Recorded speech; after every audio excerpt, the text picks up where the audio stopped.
जा घर में संगत है बा घर में रंगत है, जा घर में संगत ना है बा घर में रंगत ना है। भजन करो भगवान को करो चा थोड़ी देर, भजन करो भगवान को करो चा थोड़ी देर। तुम भूले जाको अगर तो जेऊ ले मो फेर, तुम भूले जाको अगर तो जेऊ ले मो फेर। तेरे बुरे कर्म को लेखो कर रहा तेरो पीछो है, तेरे बुरे कर्म को लेखो कर रहा तेरो पीछो है।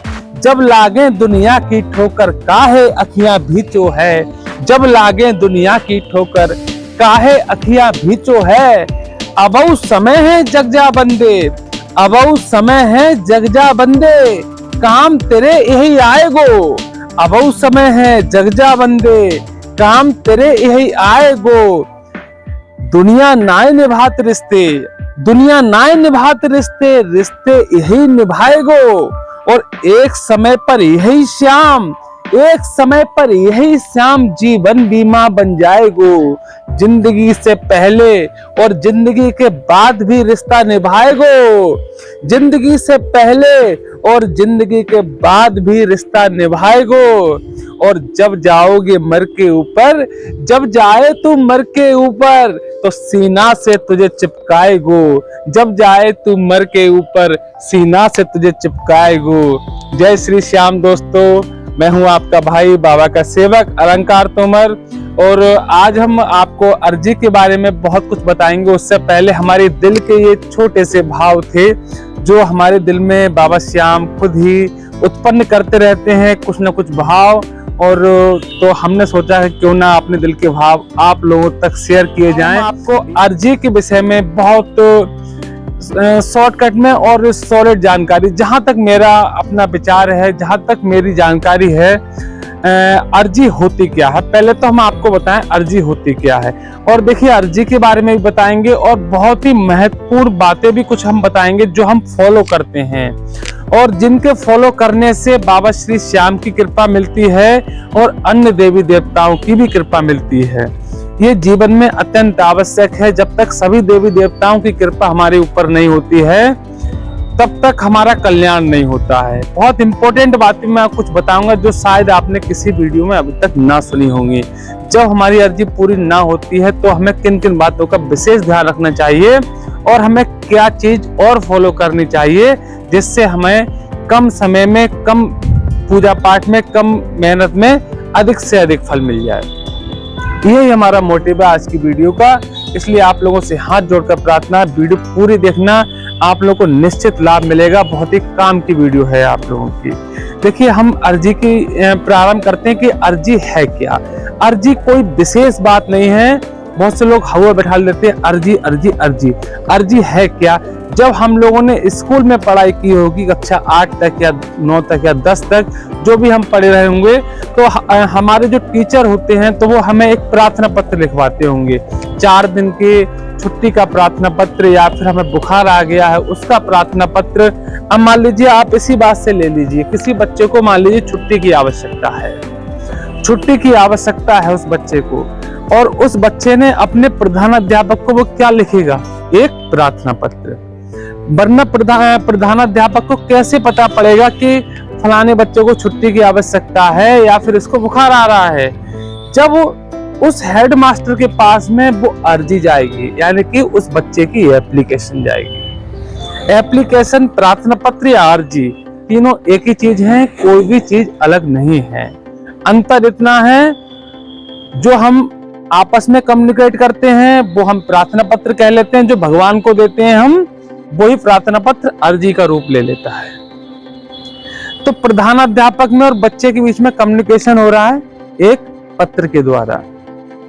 प्रधानाध्यापक के पास अर्जी आई, उसकी प्रधानाध्यापक ने पढ़ा कि हाँ इस बच्चे को छुट्टी की जरूरत है, ठीक है। अब प्रधानाध्यापक को अगर ये मालूम है कि बच्चा शैतान है, ये अपने इस छुट्टी के नाम पर घर वालों को मिसगाइड कर सकता है या फिर इधर उधर जा सकता है, तो क्या प्रधानाध्यापक उसकी अर्जी स्वीकार करेंगे? नहीं करेंगे, क्योंकि प्रधानाध्यापक को मालूम है ये बच्चा पहले से बहुत शरारती है, ये छुट्टी लेकर ना तो घर पर रुकेगा ना स्कूल आएगा, ये कहीं और जाएगा, तो उसकी एप्लीकेशन को वो रिजेक्ट कर देंगे, ठीक है। उसी प्रकार से हमारी जो अर्जी बाबा श्याम को जाती है या अन्य देवी देवता जिसको आप अपना इष्ट मानते हैं, उस तक जब हमारी अर्जी जाती है, उनको सब मालूम है कि ये बच्चा हमारा कैसा। अच्छा भाई, अलंकार तोमर की अर्जी आई, अच्छा ये बदायूं वाले, अच्छा अच्छा, तो उन्हें सब मालूम है अलंकार तोमर कैसे हैं, या आप कैसे हो, या फिर कोई भी XYZ बंदा कैसा है, क्योंकि भगवान के पास तो सारा रिकॉर्ड हर व्यक्ति का, हर कड़ का, हर क्षण का है। ठीक है, और यदि आप बहुत अच्छे होते हैं, बाबा तुरंत आपकी अर्जी पर मोहर लगाते हैं अपनी, हाँ ये बंदा तो बहुत ही बढ़िया है, हमारा पुजारी है या हमें मानने वाले है, ईश्वर का भक्त है, तो निश्चित रूप से आपकी अर्जी वो बाबा श्री श्याम या बाबा भोलेनाथ या बाबा हनुमान जी सभी एक ही रूप है, किसी को भी आप कह सकते हो, किसी से भी अपनी अरदास लगा, सब सुनते हैं। ऐसा नहीं है कि कोई एक ही देवी देवता सुनता है। जिस देवी देवता को आप माता दुर्गा हैं, भोलेनाथ जी हैं, हमारे बालाजी महाराज हैं, ये सब एक ही प्रारूप हैं, क्योंकि ईश्वर एक है। बस हम लोगों का एक मन का वहम होता है, ये भोलेनाथ जी हैं, ये मतलब माता दुर्गा हैं या ये बालाजी हैं। आप जिसको जिस रूप में मानेंगे, आप जिसको जिस रूप में मानेंगे और जितना मानेंगे उतना ही आपको फल निश्चित रूप से मिलेगा। कहते हैं ना, किसी पानी में जितनी चीनी घोलेंगे उतना ही पानी वो मीठा बनता है। यानी कि हमारे जो भक्ति में, हमारे पूजा पाठ में जितना अधिक भक्ति घुली होगी, उस देवी देवता के प्रति निश्चल प्रेम, उसके प्रति अपार स्नेह, अपार भक्ति छुपी होगी हमारे पूजा पाठ में या उसके बीच और हमारे बीच, उतनी ही जल्दी हमारे ऊपर कृपा उसकी प्राप्त होगी, उतनी ही जल्दी वो हमें आशीर्वाद देगा, उतनी ही जल्दी वो हमें फल भी देगा।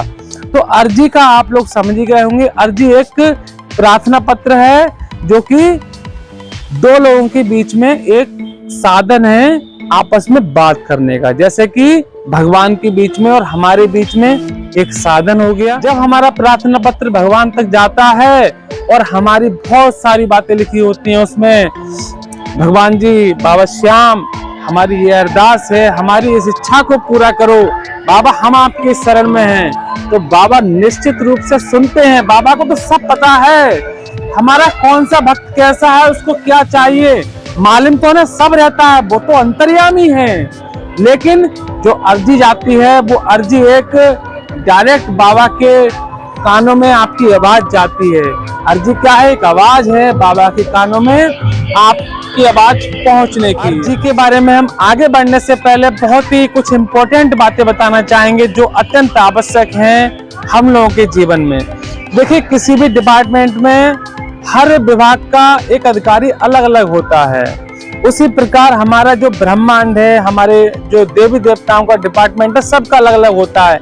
जैसे कि भगवान विष्णु पालन के अधिकारी हैं, वो पालन पोषण करते हैं, धन वैभव यश संपदा माता लक्ष्मी है।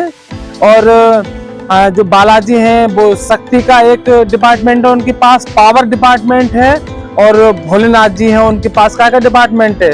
उनके पास श्रृंगार का डिपार्टमेंट है नहीं, इस तरीके। और भगवान जो ब्रह्मा जी हैं वो उत्पन्न करता है सबको, यानी कि जन्म देने वाले वो हैं, ठीक है।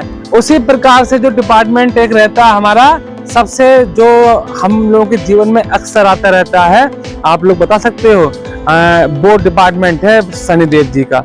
शनिदेव जी का डिपार्टमेंट ये है कि हमारे जीवन में भयंकर बाधाओं को डालना, हमारे जीवन में उथल पुथल मचा देना, हमारे जीवन में जो सब कुछ अच्छा चल रहा होता है, आपने देखा होगा एकदम सब कुछ अच्छा चल रहा होता है, एकदम बहुत अच्छा चल रहा होता है, फिर एकदम क्या होता है, पूरा धड़ाम सिद्ध हो जाता है। मालूम पड़ता है कि सब कुछ अच्छा होते हुए भी, मतलब कहाँ किसी की शादी होने को थी और कहाँ एक दिन पहले उसके पूरे घर में आग लग गई, सब कुछ तबाह हो गया, सब कुछ नष्ट हो गया।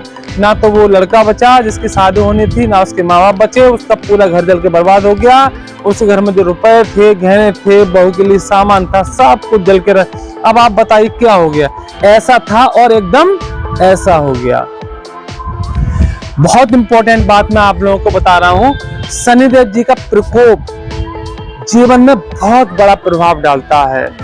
आप समझ लीजिए, कोई भी अर्जी लगाएं आप, या आप किसी भी देवी देवता का आप लोग प्रार्थना करें, या किसी भी देवी देवता के मंदिर में जाएं, उनसे जब अपनी अरदास लगाएं तो एक बार आप इतना काम मेरे कहने से करना। देखिए, मैं किसी की कही सुनी बातें नहीं बता रहा हूँ।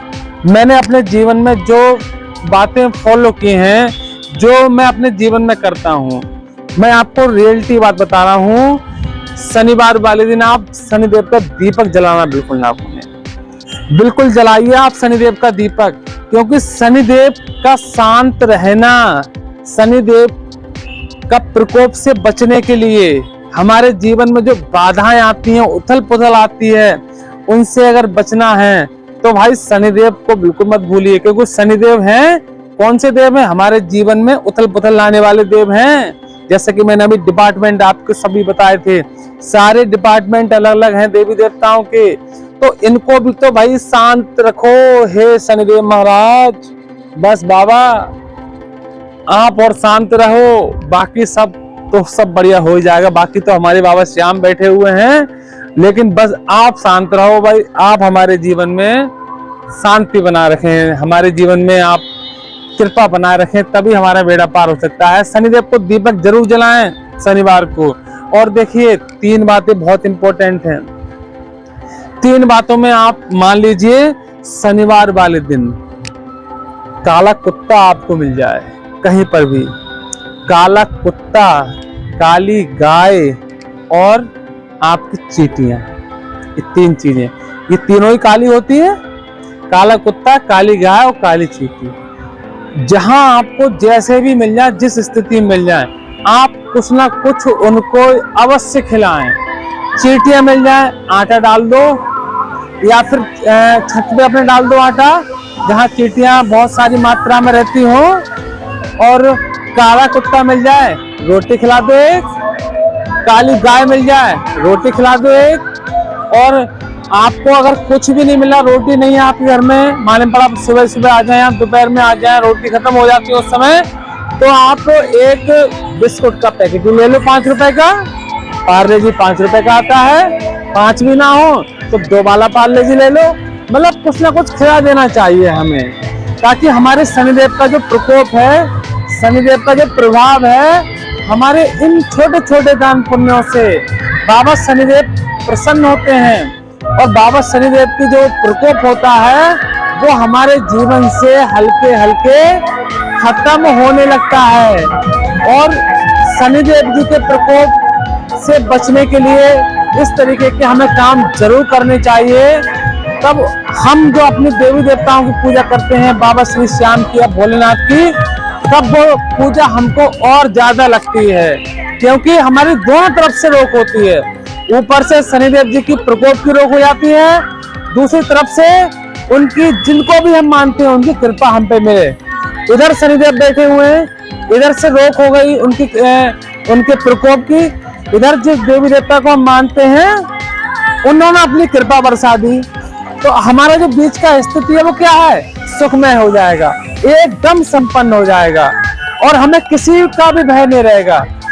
अब मान लो बाबा श्याम तो कृपा बरसा रहे हैं एक तरफ से, और शनिदेव महाराज अपना प्रकोप बरसा रहे हैं, तो हमारा बैलेंस में रहता है मामला। हमें लगता है कि हम पे कृपा भी हुई और हमें दुख भी मिल रहा, पैसा भी आ रहा और पैसा खत्म भी हो रहा है। एक हाथ में ऐसा मालूम पड़ेगा आपको बहुत पैसा आ गया, 50,000 आ गया, और मालूम पड़ेगा वो 50,000 10 दिन में नहीं चला। कारण क्या है? आप तो बाबा श्याम की या लक्ष्मी माता की पूजा कर रहे हैं, उन्होंने तो अपना काम कर दिया, उन्होंने आपके हाथ में 50,000 रुपए रखे, और जहां दूसरी तरफ जो शनि बैठा हुआ है वो देख रहा है, ओ 50 आए आज तेरे पास, चिंता मत कर, 5 ही दिन में खत्म करा दूंगा मैं। तो उसका जो प्रकोप है ना, वो आपकी ये 50 खत्म कराता है। आप यकीन मानिए इस चीज का।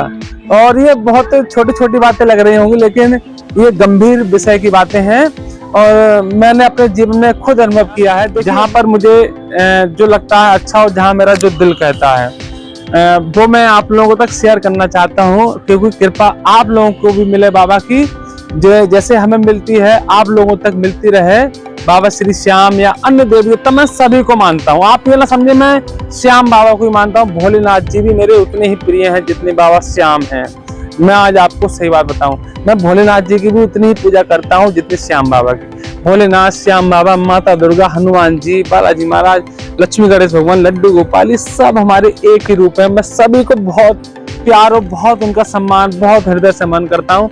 और जब मैं पूजा स्थल पे जाता हूँ पूजा करने, तो मैं सभी की पूजा पाठ करता हूँ। ठीक है, तो इस तरीके से आपको क्या करना है, शनिवार वाले दिन शनिदेव जी का दीपक जरूर जलाएं, और काला कुत्ता, काली गाय और काला चींटी जो होती हैं उनको आप लोग कुछ न कुछ जरूर खिलाएं। और हो सके तो शनिवार वाले दिन हनुमान जी को भी प्रसन्न कर लो आप। जो बंदर होते हैं उनको अगर 10 रुपए के चने लेके खिला दो, तो देखो शनिदेव की कृपा, बालाजी की कृपा, इधर आप बाबा श्याम को पूज रहे हैं, तो आपको तीन कृपाएं, यानी कि लगभग सभी देवी देवताओं की कृपा आपको मिल जाएगी। ठीक है, और हाँ एक बात मैं आपको बताना चाहता हूँ, अर्जी जो होती है उससे पहले आपको क्या काम करना है। देखिए पूजा स्थल हमारा जो होता है, जहां पर भी हम पूजा करते हैं, वहां 2 चीजों का विशेष ध्यान रखें। वो जो 2 चीजें हैं ना, अगर वो चीजें अगर जीवन में रहेंगी हमारे जो है, तो हमारे घर में बरकत नहीं आएगी। पहली बात तो पूजा स्थल में अब जब भी आप जाएं बाल बांध कर जाएं। बाल का गिरना पूजा स्थल में ये बहुत ही अशुभ संकेत है। पूजा स्थल में बाल नहीं होना चाहिए। जब भी आप जाएं, महिलाएं खास तौर से, माता बहनें हमारी, अगर बुरा लग रहा हो तो माफ करना भाई, देखो लेकिन ये बाल गिरना अच्छी बात नहीं होती है। ठीक है, और फिर भी ज्यादा बाल टूटते हैं तो आप कैप लगा लो, क्या दिक्कत है। जितनी देर पूजा करने जाओ, 10 मिनट 5 मिनट आप कैप लगा के जाओ। और दूसरी बात यह है कि पूजा घर में हमारे जाले नहीं होना चाहिए।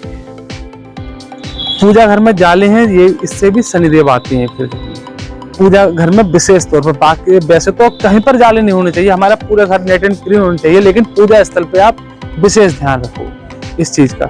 तो इस तरीके से ये छोटी छोटी बातें थी जो अर्जी लगाने से पहले हमें विशेष रूप से ध्यान रखनी चाहिए।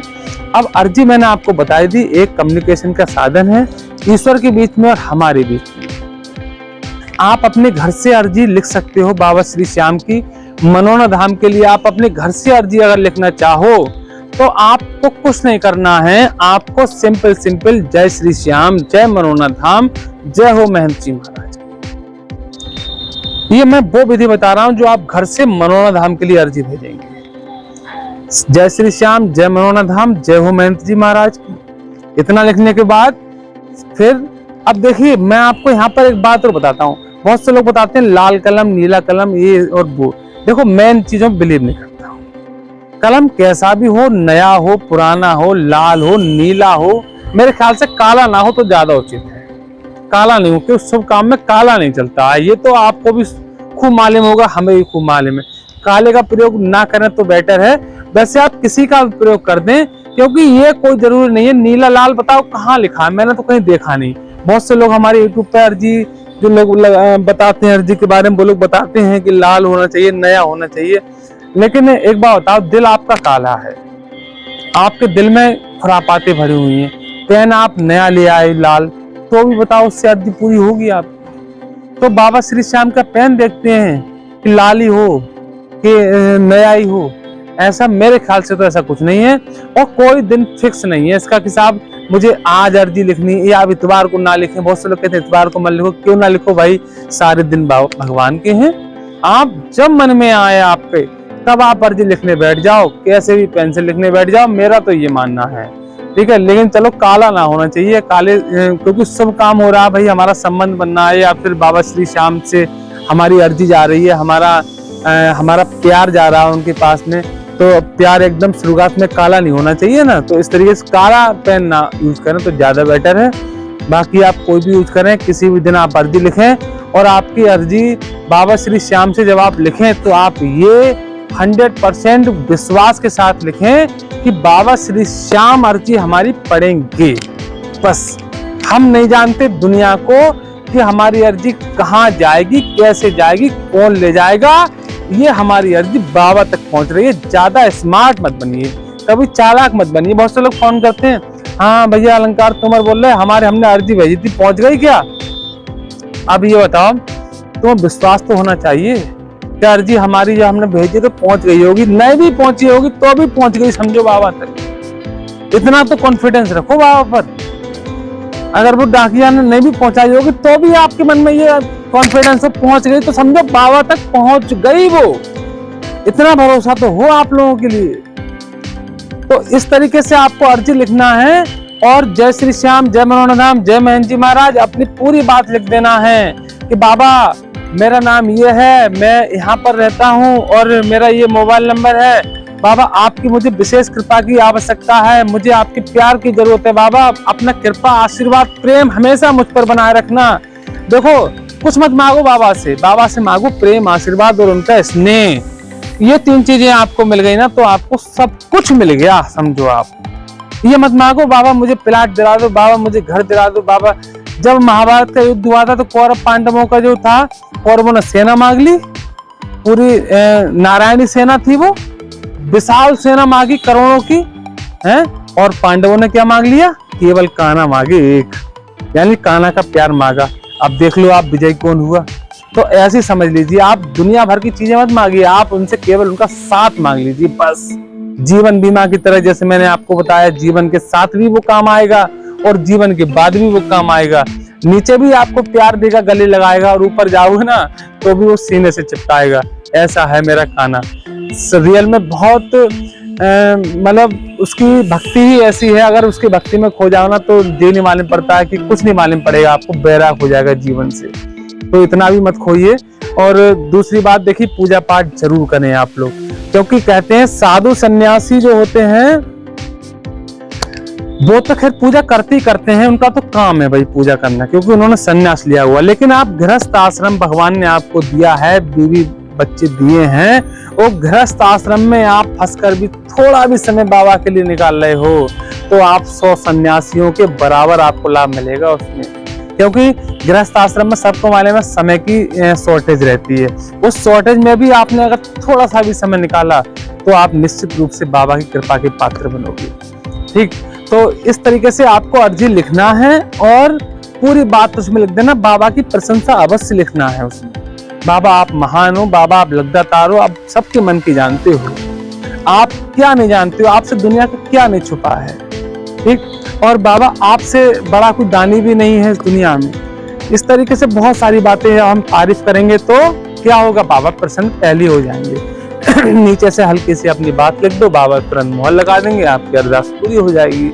और लेकिन हाँ एक बात ध्यान रखिए, अरदास लिखने से पहले बाबा के प्रति फुल कॉन्फिडेंस होना जरूर चाहिए। ये नहीं कि हमने YouTube पे वीडियो डाली और आपने वो वीडियो देखकर एक अरदास लगा दी, चलो भाई अलंकार भाई जो है बता रहे हैं तो एक अरदास हम भी लगा के देख लेते हैं, शायद हो सकता है पूरी हो जाए।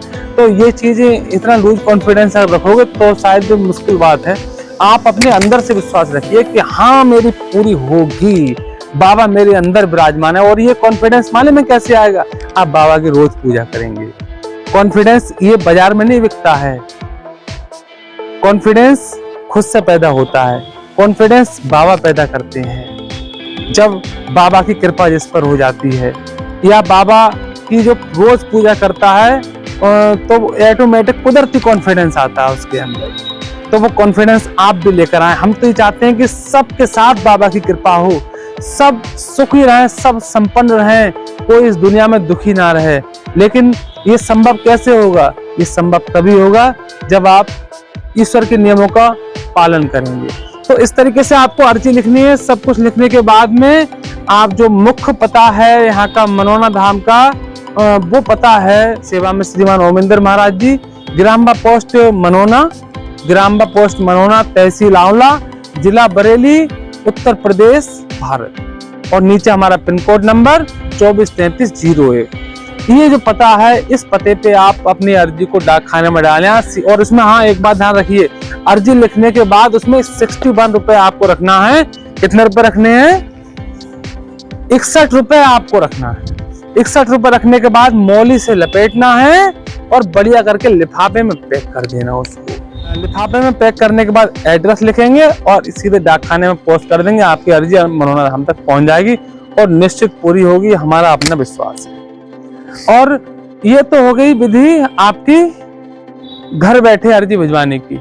और दूसरी विधि है, जब हम मान लीजिए हम घर बैठे लगाना चाह रहे हैं, मनोना धाम जब आए तब हम लेकर आए, हम बाय पोस्ट नहीं भेज रहे हैं। तो भी आपको वैसे ही अर्जी लिखनी जो विधि बताई थी।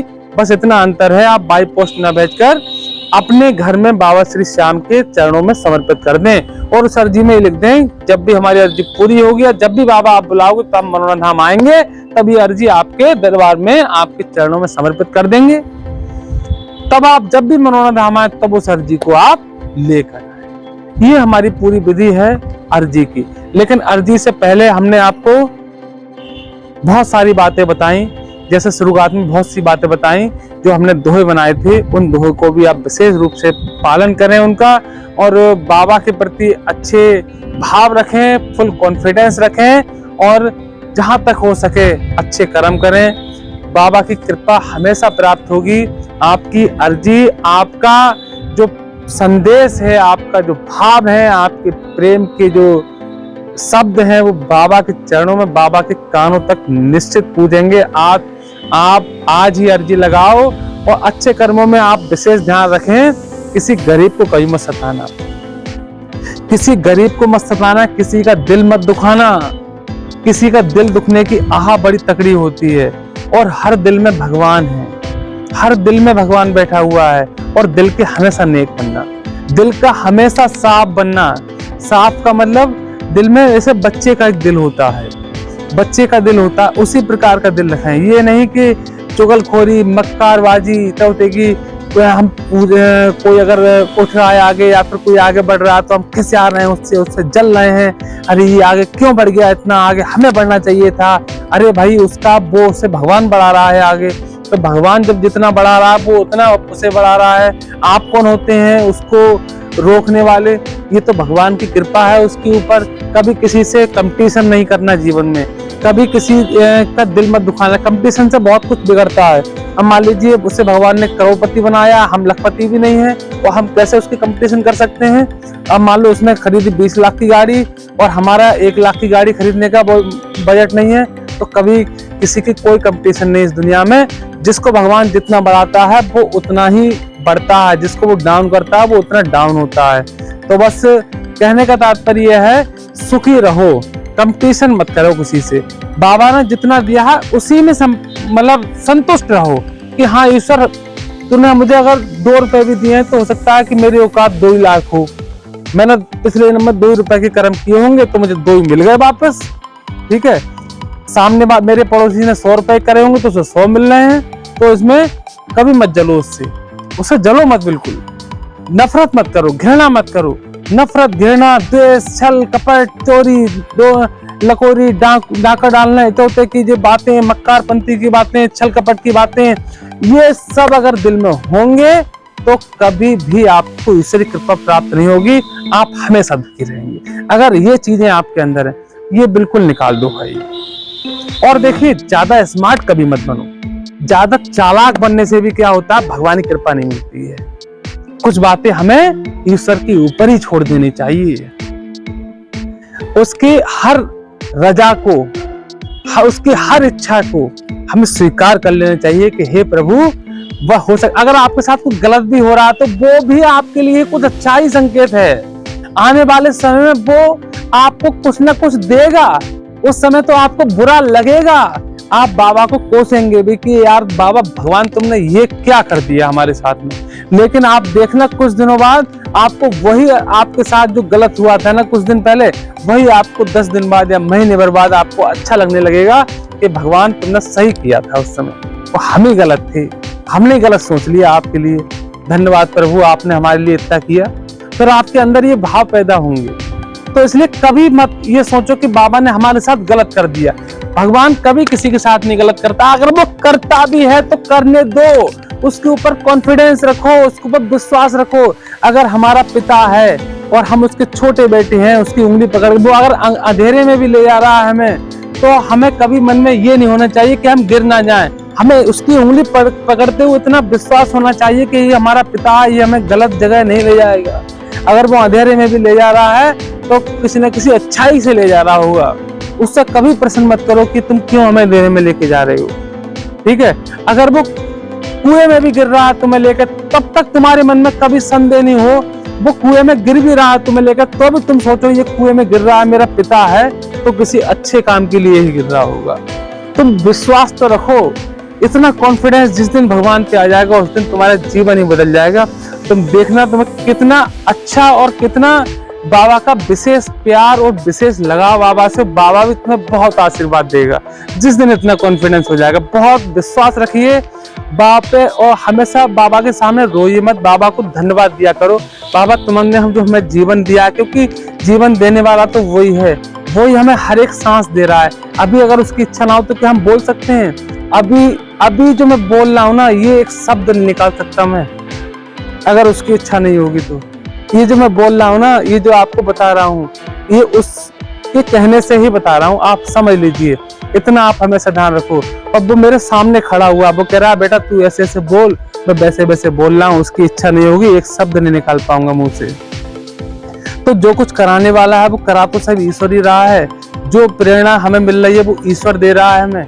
जो हम कर रहे हैं वो सब भगवान करा रहा है। तो भगवान के लिए धन्यवाद दो ना, भगवान के लिए धन्यवाद दो। भगवान आज तुमने हमारी ये वीडियो बनवाई, भगवान ये अर्जी की वीडियो है, लोगों तक पहुंचेगी, लोग देखेंगे, इसके लिए भी मैं भगवान को धन्यवाद देता हूँ कि आप हमारी वीडियो बनवा रहे हैं, लोगों तक पहुंचेगी, लोगों को लाभ मिलेगा। इस तरीके से अर्जी लगवाएंगे, लोग अर्जी लगाएंगे, लोगों की इच्छाएं पूरी होगी।